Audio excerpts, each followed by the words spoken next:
Olá pessoal, eu sou a doutora Priscila Provetti, sou neurologista, especialista em doenças autoimunes. No primeiro vídeo a gente falou um pouco sobre a esclerose múltipla e hoje a gente vai falar como é feito o diagnóstico da doença. Esclerose múltipla, como eu falei, é uma doença que afeta mais mulheres, jovens e tem sintomas que são característicos da doença.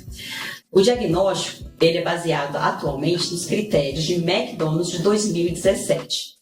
Mas é basicamente o seguinte, é uma doença que a definição dela é por disseminação no tempo e no espaço. Então o paciente às vezes tem que ter sintomas diferentes em tempos diferentes. Quando o paciente não apresenta, por exemplo, tempos diferentes, a gente vai buscar essa definição em exames complementares. Por isso que é importante a ressonância, principalmente de crânio e coluna cervical, e o líquor, que pode vir com um exame chamado bandas oligoclonais positivas.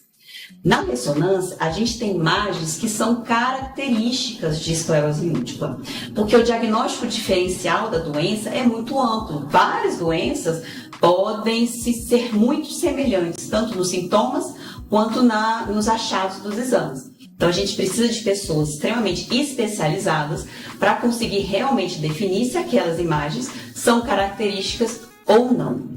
O mais importante é o quadro clínico. Então o paciente ele tem que ter sintomas que também são característicos da doença. A gente vai fazer um vídeo falando só especificamente dos sintomas, mas como eu falei, tem que ter um quadro clínico semelhante. Paciente geralmente jovem, que apresenta quadros de formigamento, perda visual. Geralmente a perda visual ela é associada à dor, à movimentação ocular. Esses sintomas geralmente duram alguns dias e pode passar sozinho, o que às vezes até retarda um pouco o diagnóstico. Pensa assim, uma mulher que começou com formigamento, que dura uma semana e acaba melhorando. Dificilmente essa pessoa às vezes procura atendimento médico, o que às vezes atrasa um pouco o diagnóstico. Mas todo sintoma que dura mais do que 24 horas, é importante você passar para o neurologista. Feito toda essa avaliação clínica, com os exames de imagem e com os resultados do líquor, a gente fecha esse critério, mas basicamente tentando buscar critérios de disseminação no tempo e no espaço.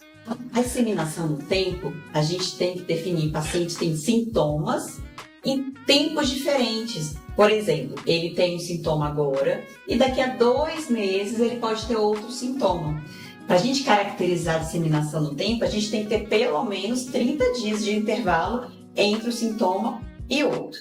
Quando a gente não acha, o paciente não tem outro sintoma, como eu falei, a gente vai procurar critérios de disseminação do tempo nos exames complementares, como a ressonância. E aí tem os critérios específicos para ver isso que o seu neurologista vai conseguir definir melhor.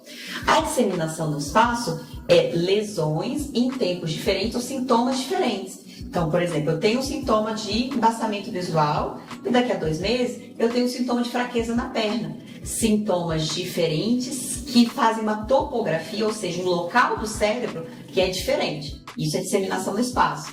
Novamente, se o paciente tem o primeiro surto, não tem outro, a gente vai procurar os critérios de disseminação no espaço nos exames complementares. Mas quais achados esses que podem ser vistos na ressonância que são mais característicos de esclerose múltipla? Nos critérios de McDonald's de 2017, a gente também tem essa informação. Geralmente são lesões mais alongadas, perpendiculares ao corpo caloso, que é uma região do cérebro, e elas afetam mais essa região periventricular, subcortical, infratentorial e medula.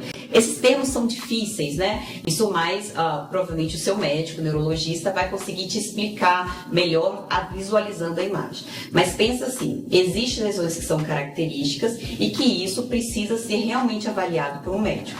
Como eu falei, existem vários diagnósticos diferenciais.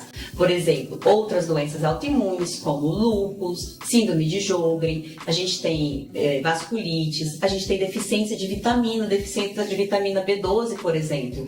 A gente tem doenças infecciosas, sífilis, HIV, hepatite B e algumas infecções um pouco mais raras que podem simular esclerose múltipla. Então, na hora de passar com o médico, tente passar com o médico neurologista e, de preferência, que seja especialista em doenças autoimunes, que ele vai conseguir saber diferenciar melhor e poder te tratar de forma mais adequada. É muito importante, é essencial, na verdade, nessa avaliação inicial, a gente pedir vários exames também para a gente poder excluir esse monte de doença que a gente falou. Então, muitas vezes o paciente tem que fazer vários exames laboratoriais e, a depender de alguns achados, a gente pede exames ainda mais específicos para auxiliar nesse diagnóstico. Nesse canal, a gente vai fazer vários vídeos explicando coisas mais específicas, tipo sintomas, existem formas diferentes de esclerose múltipla, sobre tratamento. Se você curte esse assunto, se você se interessa por esse assunto ou conhece alguém que se interessa, curta esse vídeo e se inscreva no nosso canal para acompanhar todos os nossos conteúdos.